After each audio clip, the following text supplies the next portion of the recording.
The vast plains of southern Alberta, where the land stretches endlessly beneath the sky, the Kainai Nation has lived for generations, deeply connected to the land, buffalo, and their traditions. The Kainai are a part of the Blackfoot Confederacy, alongside the Siksika and Piikani.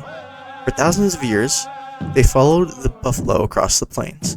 Every part of the animal was used for shelter, food, tools, and ceremony. Buffalo was not just a resource, it was sacred. However, in 1877, everything began to change. That year, Kainai leaders signed Treaty 7 with the Canadian government. The treaty promised support during a time of transition, food, education, and the right to continue traditional ways of life.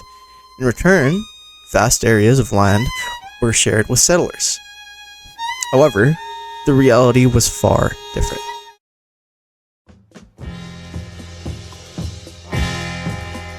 We were all wounded. Soon after Treaty 7, the buffalo were nearly wiped out due to overhunting by settlers and government policies. This wasn't simply just environmental loss, it was cultural devastation. Now, without the buffalo, the Kainai lost their primary source of food, economy, and identity. Many were forced onto reserves, including the Blood Reserve, which is now the largest reserve in Canada. Yet, the impacts of Treaty 7 are still felt today. Many Kainai people argue that the treaty's promises, especially around education, healthcare, and economic support, were not fully honored. This has contributed to ongoing challenges such as poverty, limited job opportunities, and gaps in access to quality services.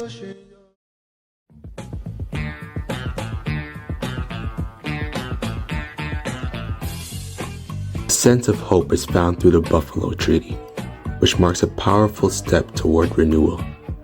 First signed in 2014 by several Indigenous nations across Canada and the United States, it represents a shared commitment to restore buffalo populations to the Great Plains lands where they once thrived in the millions.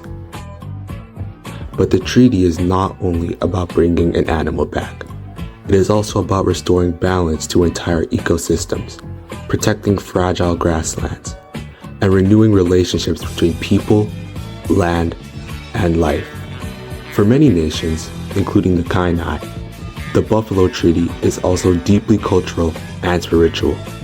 It strengthens unity between Indigenous nations, reconnecting communities through shared responsibility and traditional knowledge.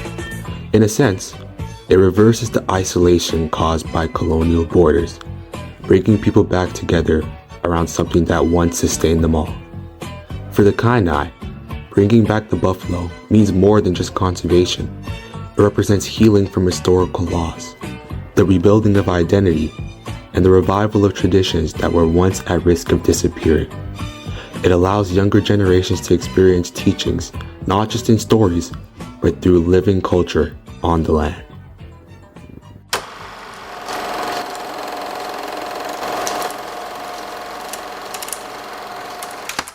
Now, the legacy of the residential school system has also left deep scars. Generations of Kainai children were taken from their families, language, and culture. Today, communities continue to heal from that trauma, especially as unmarked graves have been discovered across Canada, raising powerful questions and the need for truth and reconciliation. Today, the Kainai Nation, also known as the Blood Tribe, has approximately a population of 12,000 registered members, many living on the Blood Reserve in southern Alberta. Despite historical and ongoing challenges, the community continues to work towards cultural revitalization and self-determination. Efforts to preserve Blackfoot language, traditional ceremonies, and knowledge are growing stronger, particularly among younger generations. Now, cultural events such as powwows and sun dances remain vital. They bring people together to celebrate identity, resilience, and continuity.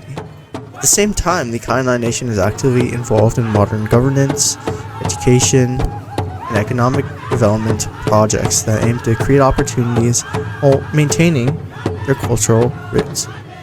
In this way, While their history holds deep loss and hardship, it isn't all loss for the Kainai Nation.